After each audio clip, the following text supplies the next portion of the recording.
সদ্য বর্ষা প্রবেশ করেছে রাজ্যে, আর এমন অবস্থায় ঘাটাল জলের তলায় চলে গিয়েছে। কিন্তু ঘাটাল মাস্টার প্ল্যানের হলোটা কি? যে প্রতিশ্রুতি দিয়ে এসেছিল তৃণমূল কংগ্রেস, তা নিয়ে দিকে দিকে উঠছে নানান রকম প্রশ্ন। আর এমন অবস্থাতেই মুখ খুললেন স্বয়ং দেব। তিনি সরাসরি জানাচ্ছেন, বিগত 10 বছর ধরে লোকসভার সকল অধিবেশনে ঘাটাল মাস্টার প্ল্যান নিয়ে সপক্ষ সওয়াল করে এসেছি। অনেক চেষ্টার পরেও কেন্দ্রীয় সরকার তাতে সাড়া দেয়নি। আর 2024 সালে রাজ্য সরকারই সিদ্ধান্ত নেয় 1/3 বাজেটে বরাদ্দ করে। কিন্তু আর কতদিন সময় লাগবে ঘাটাল মাস্টার প্ল্যান তৈরি হতে, সে কথাও জানিয়েছেন দেব। সরাসরি সোশ্যাল মিডিয়া প্ল্যাটফর্মে তিনি জানাচ্ছেন, ফেব্রুয়ারি 2025 থেকে এই কাজ শুরু হয়েছে।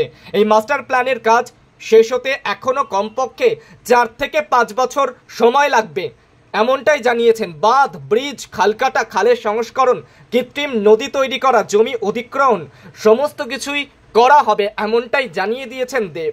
সোশ্যাল মিডিয়া প্ল্যাটফর্মে দেব একথাও জানিয়েছেন, দুর্গতদের পাশে সরকার রয়েছে। স্পষ্ট করে সোশ্যাল মিডিয়া প্ল্যাটফর্মে দেব এভাবেই লিখেছেন, এভাবেই জানিয়েছেন। মানুষ, বাড়ির লোকজন বলছেন তারা পরিষেবা পাচ্ছেন, পরিষেবা দেওয়া হচ্ছে ঠিকঠাক করে। আরো কিছু জিনিস দরকার, আর একটু বেটারমেন্ট দরকার, সেটার জন্য যাবতীয় যা যা করা সেটা করতে হবে আগামী দিনে। দেখা যাক। এই গাড়ি পার্কিং এর অসুবিধা হচ্ছে, মানুষের বসার জায়গার একটু অসুবিধা হচ্ছে। ওভারঅল একটুখানি পরিষ্কার পরিচ্ছন্ন হলে ভালো হয়। ডাক্তারের একটু সমস্যা আছে, সেটাও দেখতে হবে যদি আগামী দিনে ভালো ডাক্তার এখানে আনানো যায়। চেষ্টা করতে হবে। দেখা যাক, অনেক কিছু আছে কাজকর্ম, দেখা যাবে। সবে তো 1 বছর হলে এসছি। আগামী দিনে সকলের আশীর্বাদ নিয়ে যাতে ভালো কাজ করতে পারি, এটাই।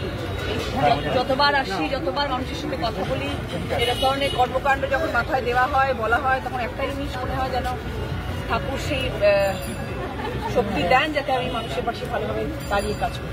পেশেন্ট পার্টির সঙ্গে কথা বললেন, কোনো অভাব অভিযোগ পেলেন? এখন অব্দি পাইনি। তারা তো খুশি, সবাই বলছেন। একজন বলছেন যে আমাদেরকে অন্য জায়গায় স্থানান্তরিত করা হবে। স্থানান্তরিত করতে হবে, ডিস্ট্রিক্ট হাসপাতাল। বেশি কি সিরিয়াস পেশেন্ট হয়, যদি সিরিয়াস রোগ হয়, তাকে তো স্থানান্তরিত করতেই হবে, সেটা তো কিছু করার নেই।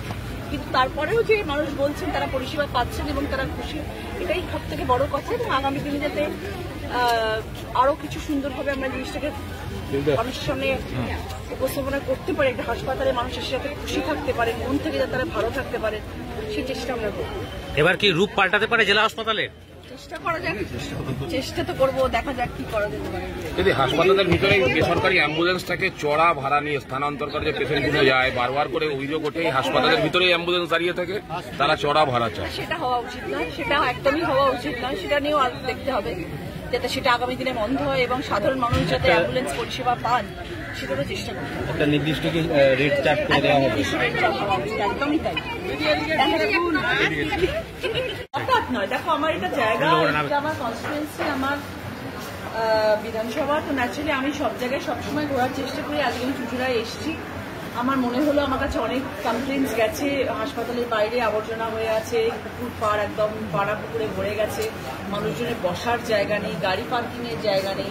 তো সেগুলো আমার একটু দেখার দরকার ছিল, তাই জন্য আমি আজকে এসেছিলাম ইন্সপেকশনের জন্য। এবং আমি দেখলাম, পুরো বুঝলাম ব্যাপারটা কি কারণে এরকম হয়ে আছে।